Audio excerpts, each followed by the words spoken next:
I myself had Pegasus on my phone.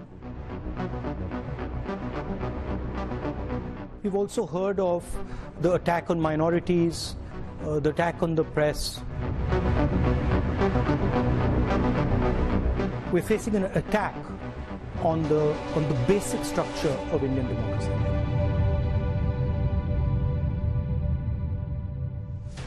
एक बार फिर राहुल गांधी विदेश में छात्रों के कार्यक्रम में पहुंचे तो हिंदुस्तान की सियासत गर्म हो गई।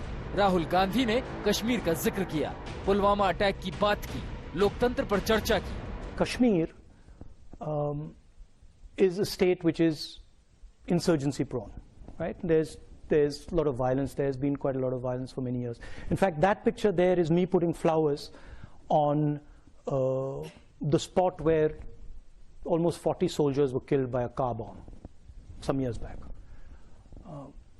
So we arrive in Kashmir, and Kashmir is this so-called violent place. Rahul आगे बोले, चीन का जिक्र हुआ तो वहीं पेगासस जासूसी कांड को लेकर सरकार पर भी निशाना साधा गया। So that's what I described: capture and control of media and the judiciary, surveillance and intimidation. I myself had Pegasus on my phone. Large number of politicians have Pegasus on my phone, on their phone. I've been called by intelligence officers who tell me, listen, please be careful what you're saying on the phone because we are sort of recording this stuff. So this is a constant pressure that we feel. Cambridge में राहुल बोल रहे थे तो यहाँ BJP Rahul के बयानों पर नजर गड़ाई थी। राहुल का भाषण खत्म हुआ, इधर सियासत का बाजार गर्म हो गया। बीजेपी ने राहुल पर हमलों की किश्त जारी कर दी है। पेगासस से लेकर चीन तक के मुद्दे पर राहुल गांधी को घेरना शुरू कर दिया है। तत्कालीन प्रधानमंत्री डॉक्टर मनमोहन सिंह ने बिजनेस कम्युनिटी को एड्रेस करते हुए बड़े स्पष्ट रूप से कहा था, हाँ, देश की सुरक्षा के लिए हम फोन टेपिंग कराते हैं। आप फोन टेपिंग कराते थे, आप ईमेल चोरी चोरी चुपके चुपके पढ़ते थे, आप अपने मंत्रियों की बातों को सुनते थे, उनके कमरों को बग कराते थे, और यहां जांच होने के बावजूद अपने मोबाइल फोन को आपने सबमिट भी नहीं किया और जाके विदेश के भूमि में कहते हैं कि हमारे देश में खतरा है। पेगासस फोन में नहीं है, राहुल गांधी के दिमाग में है।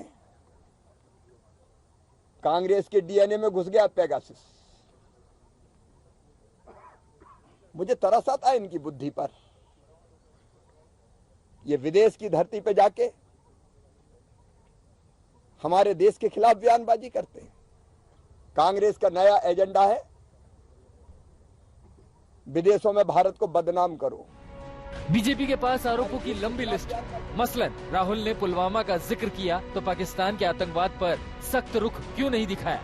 भारत में चीन को लेकर सरकार को घेरने वाले राहुल कैम्ब्रिज में चीन के खिलाफ क्यों नहीं बोले? बीजेपी एक बार फिर राहुल पर विदेशी धरती से भारत के अपमान का आरोप लगा रही है। ये इंफॉर्मेशन युग है और कोई बात किसी से छिपती नहीं है।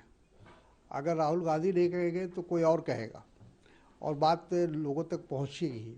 दुनिया में आज जो भी मीडिया है, इंटरनेशनल मीडिया है, वो कभी किसी को बख्शता नहीं है। वहाँ ये भी बोल रहे थे कि हमारे ऊपर कुछ ऐसे केस डाल दिए गए हैं जो नहीं बनते हैं। आप बताइए, हेराल्ड केस में वो जमानत पे हैं, सरकार में रहते हुए उन्होंने सरकारी संपत्तियों को अपने नाम करवाया और अब वो हजारों करोड़ की संपत्तियां जो सरकार की हैं, अगर वो उसका केस झेल रहे हैं तो ये कैसे ऐसा केस नहीं होगा? लेकिन सब कुछ बातें हो रही हैं। चिंताजनक क्या है कि वो भारत के बाहर जाकर के और भारत की जितनी बुराई कर सकते हैं करते हैं।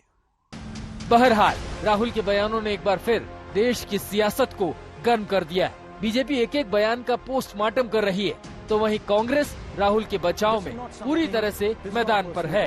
आज तक ब्यूरो।